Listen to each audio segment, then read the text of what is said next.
नमस्कार दोस्तों, जय माता दी, हर हर महादेव, राधे राधे। स्वागत करती हूँ आप सबका मैं अपने यूट्यूब चैनल में। आप लोगों के बीच एक शिव भजन लेके आई हूँ। कैसा लगा कमेंट बॉक्स में ज़रूर बताइएगा। हमारी भी ले लो खबरिया, गौरा के सांवरिया। हमारी भी ले लो खबरिया, गौरा के सांवरिया। गौर के सांवरिया मोरी मैया के सांवरिया। गौर के सांवरिया मोरी मैया के सांवरिया। हमारी भी ले लो खबरिया, गौरा के सांवरिया। हमारी भी ले लो खबरिया, गौरा के सांवरिया। दर्शन तोहार बाबा करई हम आए। दर्शन तोहार बाबा करई हम आए। करई हम आए, दर्शन करई हम आए। तोहरी ही काशी नगरिया, गौरा के सांवरिया। तोहरी ही काशी नगरिया, गौरा के सांवरिया। हमारी भी ले लो खबरिया, गौरा के सांवरिया। चलत चलते बाबा अब मैं हारी। चलत चलते बाबा अब मैं हारी। अब मैं हारी बाबा, अब मैं हारी।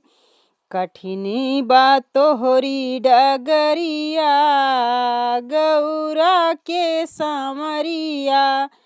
कठिन बात तोहरी डगरिया, गौरा के सांवरिया। हमारी भी ले लो खबरिया, गौरा के सांवरिया।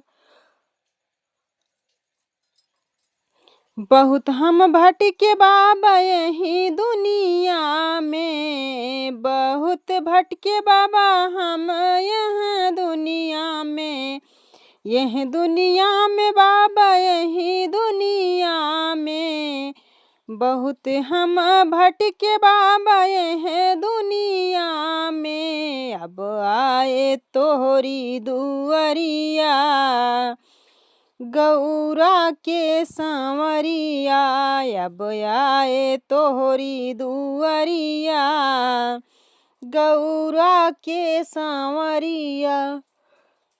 हमारी भी ले लो खबरिया, गौरा के सांवरिया। हे भोले बाबा सुनाय अर्जी हमारी। हे भोले बाबा सुनाय अर्जी हमारी। अर्जी हमारी हो अर्जी हमारी। रखिया तू हमरो पे नजरिया, गौरा के सांवरिया।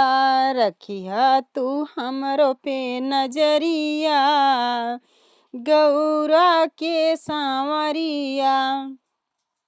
हमारी भी ले लो खबरिया, गौरा के सांवरिया। हमारी भी ले लो खबरिया, गौरा के सांवरिया।